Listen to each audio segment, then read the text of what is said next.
Welcome students. इस video में हम देखेंगे डिव्स, स्पैन्स और क्लासेस और आईडीज जो है वो क्या होती हैं HTML के अंदर। तो मैं यहाँ पे जो है वो एक न्यू फाइल जो है वो क्रिएट करूंगा जिसका मैं नाम रखूंगा ids_classes.html एंड देन फिर इसके अंदर मैं जो है वो बॉर्डर प्लेट कोड जो है वो डालूंगा। तो मैं यहाँ पे एक्सक्लेमेशन मार्क लगाऊंगा एंड देन यहाँ पे टैब दूंगा तो मेरा जो बॉर्डर प्लेट कोड होगा वो यहाँ पे आ जाएगा। एंड देन यहाँ पे जिसका टाइटल है मैं वो भी जो है वो चेंज कर लेता हूँ। तो मैं यहाँ पे जो है वो लिख लेता हूँ डिव्स, स्पैन्स, इसके बाद यहाँ पे हमने जो है वो आईडीज देखनी है तो यहाँ पे मैं लिख लेता हूँ आईडीज एंड क्लासेस। सो सबसे पहले जो है वो हम डिव के बारे में जो है वो बात करेंगे कि डिव जो है वो क्या होता है। तो मैं यहाँ पे जो है वो कमेंट में जो है वो लिख लेता हूँ कि डिव। सो जो डिव होता है उसको जो है वो हम डिवीजन्स के लिए जो है वो यूज़ करते हैं अपने वेब पेज के अंदर। तो यहाँ पे जो इसका जो सिंटैक्स और डिवीजन से मतलब कि हम हमारे जो वेब पेज होता है उसमें जो है वो डिफरेंट सेक्शंस जो है वो होते हैं।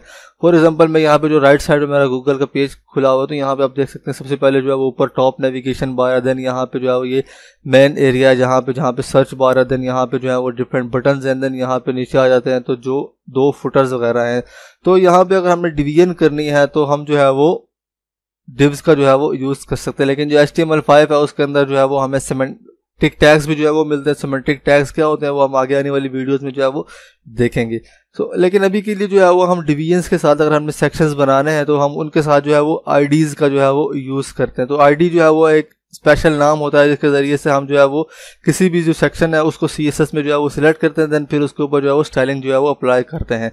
सो यहाँ पे अगर हमें जो है वो डिव बनाना है तो उसके लिए सिंपली हम डिव का टैग जो है वो यूज़ करेंगे। एंड देन जो है सबसे पहले अगर हम इसी को एग्जांपल देते तो हम यहाँ पे जो है वो यहाँ पे जो राइट साइड मेरा पेज खुला हुआ है तो अगर हम यही बनाना चाहते हैं, इसका स्ट्रक्चर बनाना चाहते हैं तो यहाँ पे सबसे पहले जो है वो यहाँ पे टॉप नेविगेशन जो है वो बार है।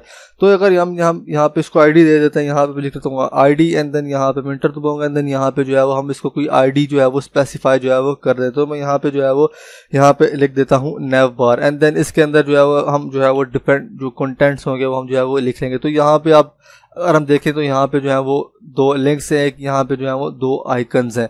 तो यहाँ पे जो है वो हम जो है वो लिंक्स बना लेते हैं ए एंड देन यहाँ पे जो है वो मैं इसको ऐसे लिख लेता हूँ। देन यहाँ पे अगर मैं लिखना चाहूँ जीमेल तो इसी को जो नीचे दूसरी बार जो है वो कॉपी कर लूँगा देन यहाँ पे जो है वो मैं लिख लूँगा इमेजेस। अभी आइकन्स को जो है वो हम जो है वो रहने देते। इसी तरह अगर हमने ये वाला सेक्शन बनाना है तो उसके लिए जो है वो हम अलग से जो है वो डिव बनाएंगे एंड देन इसको जो है वो आईडी जो है वो स्पेसिफाई करेंगे। सो हम जो है वो एमिट का यूज़ कर रहे हैं तो अगर हमने जो है वो डायरेक्टली यहाँ से जो है आईडी बनानी है तो हम यहाँ पे क्या करेंगे, हम यहाँ पे डिव के बाद जो है वो लगाएंगे एंड देन उसके बाद जो भी हमने जो है आईडी का नाम रखना है वो हम यहाँ पे जो है वो रख लेंगे। तो मैं यहाँ पे अगर इसका नाम रख लेता हूँ मैन एरिया एंड देन यहाँ पे टैब दबाऊंगा तो आप देखेंगे कि यहाँ पे जो है वो आईडी यहाँ पे लिखी आ गई। अगर हम इस तरह ना करें, ये सोचा लंबा काम है, अगर हमने डिव बनानी है उसको आईडी देनी है तो हम सिंपली यहाँ पे नंबर साइन लगाएंगे एंड देन यहाँ पे हम लिखेंगे मैन एरिया और यहाँ पे टैब एंटर दबाएंगे तो यहाँ पे जो हमारे लिए डिव एक बन जाएगा। देन उसको जो आईडी है वो यहाँ पे स्पेसिफाई जो है वो हो जाएगी। तो इसी तरह अगर हमने ये बनाना है तो यहाँ पे जो है वो इमेज जो है वो शो हो रही है तो अगर हम यहाँ पे जो है वो एक इमेज टैग जो है वो बना देते हैं देन यहाँ पे जो है वो इसको सोर्स में मेरे पास यहाँ पे जो है वो एक इमेज है तो मैं यहाँ से ही जो है उसको इमेज जो है वो स्पेसिफाई जो है वो कर देता हूँ एंड देन यहाँ पे इसको एक विड्थ भी जो है वो दे देता हूँ क्योंकि जो इमेज है वो जो है वो बहुत बड़ी है। तो मैं यहाँ पे जो 200 पिक्सल जो है वो यहाँ पे स्पेसिफाई जो है वो कर देता हूँ। इसी तरह यहाँ पे आप नीचे देखेंगे कि सर्च बार है तो उसके लिए अगर हमने भी जो है वो इनपुट टाइप्स जो है वो नहीं पढ़ी तो वो हम आगे आने वाली वीडियोस में जो है वो इनपुट टाइप्स का पढ़ेंगे। देन यहाँ पे जो है वो नीचे डिफरेंट जो है वो बटन्स हैं तो उसके लिए मैं यहाँ पे जो है वो ए टैग का जो है वो यूज़ करूँगा। देन यहाँ पे फिर हम इनको CSS के अंदर जो स्टाइल करके इस तरह के जो बटन्स हैं वो हम यहाँ पे जो है वो बना सकते हैं। तो यहाँ पे जो है वो मैं लिख लेता हूँ गूगल सर्च एंड देन उसके बाद यहाँ पे जो दूसरा बटन है वो जो है वो इसी को मैं जो है वो नीचे कॉपी कर लेता हूँ। तो यहाँ पे जो दूसरा बटन है यहाँ पे मैं इसका जो टेक्स्ट है वो लिख लेता हूँ। अभी ये जो है वो बहुत ही बुरा लगेगा क्योंकि जो सारी स्टाइलिंग होती है वो हम CSS के ज़रिए जो है वो करते हैं।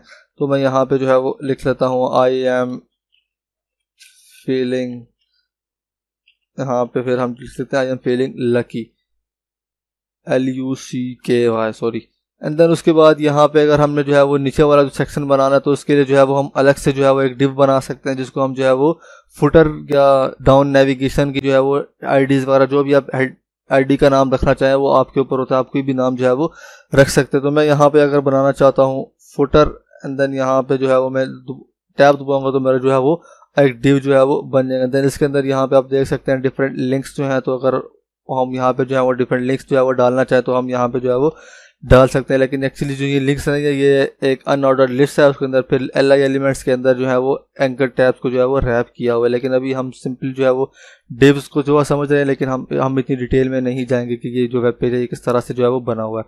सो अभी हम बात कर लेते हैं, हमने आईडीज को देख लिया और डिव को देख लिया कि डिव और आईडी क्या होता है। सो मैं आपको एक और चीज़ बताना चाहूँगा, जो डिव है वो एक ब्लॉक लेवल एलिमेंट है। इसका मतलब यह है कि जो भी हम डिव बनाएंगे तो जो होगा वो एक पूरी जो है पूरा जो उसकी विड्थ होगी वो 100% विड्थ जो है वो लेगा। तो नेक्स्ट डिव होगी वो नेक्स्ट लाइन से जो है वो स्टार्ट होगी। तो मैं इसको जो है वो लाइव सर्वर के जरिए जो है वो ओपन भी कर लेता हूँ। तो मेरा यहाँ पे आप देख सकते हैं कि यहाँ पे सबसे पहले जो है मैंने बनाया था जिसमें जीमेल इमेजेस, एंड देन यहाँ पे जो है वो अगली डिव जो है वो नीचे से जो है वो शो हो रही है। एंड देन उसके बाद यहाँ पे ये वाले जो लिंक्स हैं यहाँ पे इसके साइड बाय साइड शो हो रहे हैं, क्योंकि जो इमेज होती है वो एक इनलाइन एलिमेंट्स होती है और एंकर टैग्स भी जो होते हैं वो इनलाइन एलिमेंट्स जो है वो होते हैं। तो अगर मैं यहाँ पे कोई न्यू लिंक जो है वो डाल देता हूँ, मैं यहाँ पे लिख लेता हूँ न्यू लिंक, तो आप देखेंगे कि ये जो है वो बिल्कुल नेक्स्ट लाइन से जो है वो यहाँ पे जो है वो शो हो रहा है।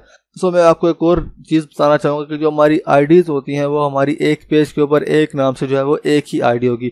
अगर मैंने यहाँ पे जो है वो आईडी इक्वल्स नवबार जो है मैं नवबार के नाम से आईडी बना दी है, तो हम इसको जो है इस नाम से किसी और जगह पे जो है वो आईडी जो है वो नहीं बना सकते। मतलब ये आईडी जो होती हैं वो एक यूनिकनेस जो है वो शो कर रही हैं। अगर हमने जो है वो एक नाम की अगर बनानी है तो उसके लिए जो है वो हम क्लासेस का जो है वो यूज़ करते हैं। तो मैं यहाँ पे फॉर एग्जांपल जो है वो यहाँ पे कोई क्लास भी जो है वो इसको ऐड कर सकता हूँ। जो क्लासेस होंगी उनको हम यूज़ करते हैं सेलेक्ट करने के लिए डिव को, एंड देन इसको हम CSS के अंदर जो है वो सिलेक्ट करते हैं क्लासेस और आईडीज़ को हम CSS के अंदर जो है वो यूज़ करते हैं। देन फिर हम जो है वो स्टाइलिंग जो है वो अप्लाई करते हैं।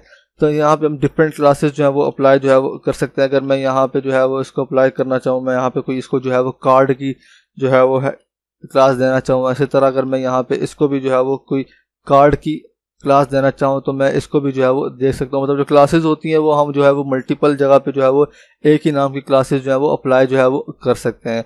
सो अभी हम उसके बाद देखते हैं स्पैन जो है वो क्या होता है। सो जो स्पैन है वो एक इनलाइन एलिमेंट्स है। जो हमने देखा है डिव जो है वो एक ब्लॉक लेवल एलिमेंट है। मैं आपको यहाँ पे एक और एग्जांपल के जरिए बता देता हूँ। मैं यहाँ पे जो है वो एक डिव बनाता हूँ जिसके अंदर जो है वो मैं यहाँ पे कोई डमी टेक्स्ट जो है वो बना देता हूँ। तो मैं यहाँ पे जो है वो 100 का जो है वो डमी टेक्स्ट जो है वो बना देता हूँ। तो मैं यहाँ पे सेव करूँगा एंड देन यहाँ पे मैं चला जाऊँगा। सो अगर हम इसके बाद जो है वो कोई टेक्स्ट जो है वो बनाएंगे तो वो जो टेक्स्ट होगा वो न्यू लाइन में चला जाएगा। अगर हम चाहते हैं कि हमने यहाँ पे कोई दरमियान वाला जहाँ पे जो कोई हिस्सा है इस टेक्स्ट का हम उसको जो है वो सिलेक्ट करना चाहते हैं, फॉर एग्जांपल मैं आपको बता देता हूँ कि अगर मैं यहाँ पे जो है वो एक डिव जो है वो बनाता हूँ एंड देन यहाँ पे जो उसका एंडिंग टैग है वो मैं यहाँ से जो है वो इसको कट कर देता हूँ एंड देन यहाँ पे जो है वो पेस्ट कर देता हूँ। तो यहाँ पे इसको सेव करूँगा तो आप देखेंगे कि ये दोनों जो है वो अलग अलग पैराग्राफ्स जो है वो बनेंगे। मतलब यहाँ तक जो होगा वो एक पैराग्राफ बनेगा एंड देन यहाँ पे जो है वो नेक्स्ट लाइन में ये वाला पैराग्राफ जो है वो शुरू हो जाएगा। तो मैं यहाँ पे जो है इसको मैं सेव किया तो यहाँ पे आप देख सकते हैं कि यहाँ तक जो है वो पहले डिव में जो है वो इंक्लूड हुआ, फिर दूसरे डिव में, एंड देन उसके बाद यहाँ से जो है वो नेक्स्ट लाइन में जो है वो शो हो रहा है। तो मैं चाहता हूँ कि मैं यहाँ पे ये वाला जो पैराग्राफ है मैं इसको जो है वो नेक्स्ट लाइन में मूव ना करूँ, देन इसको मैं कोई स्टाइल जो है वो अप्लाई करना चाहता हूँ। तो उसके लिए जो है वो मैं स्पैन का जो है वो मैं यूज़ करूँगा। तो मैं यहाँ पे जो है वो यहाँ पे डिव की जगह जो है वो स्पैन लिख लूँगा एंड देन यहाँ पे भी जो है वो मैं स्पैन जो है वो लिख लूँगा। तो मैं यहाँ पे सेव करूँगा तो यहाँ पे आप वो इनलाइन ही है। यहाँ पे अगर मैं इसको कोई क्लास जो है वो अप्लाई करता हूँ तो मैं थोड़ी सी CSS जो है वो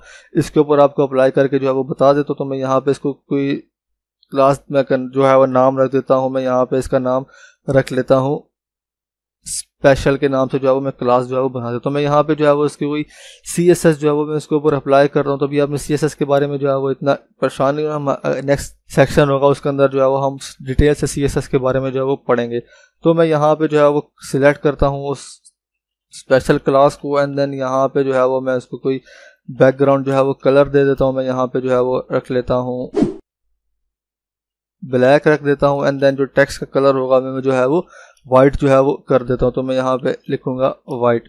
सो मैंने जो है वो इसको सेव किए तो यहाँ पे आप देख सकते हैं कि यहाँ पे जो है वो स्पैन के ज़रिए हमने सिर्फ इसको इनलाइन के अंदर ही, मतलब हमने इस सेक्शन को जो है वो स्टाइल करना चाहा था तो हमने जो है वो इसको जो है वो कर लिया। अगर जब हमने डिव का यूज़ किया था तो उसने जो पैराग्राफ थे उनको बिल्कुल ही जो है वो नेक्स्ट लाइन में जो है वो मूव कर दिया था, क्योंकि जो डिव है वो एक ब्लॉक लेवल एलिमेंट्स हैं, देन जो स्पैन्स हैं वो जो है वो इनलाइन एलिमेंट्स हैं। सो स्पैन्स को हम इसलिए जो है वो यूज़ करते हैं अगर हमने किसी सेक्शन के अंदर कोई, यहाँ अगर हमने आइकन्स वगैरह रखने हैं, अगर हमने किसी छोटे से पार्ट को जो है वो स्टाइल करना है और हम उसको ब्लॉक लेवल में कन्वर्ट नहीं करना चाहते तो हम जो है वो उसको क्लासेस अप्लाई करके हम इसको CSS के अंदर जो है वो स्टाइल कर सकते हैं। सो आज की वीडियो के लिए इतना ही। See you in the next video.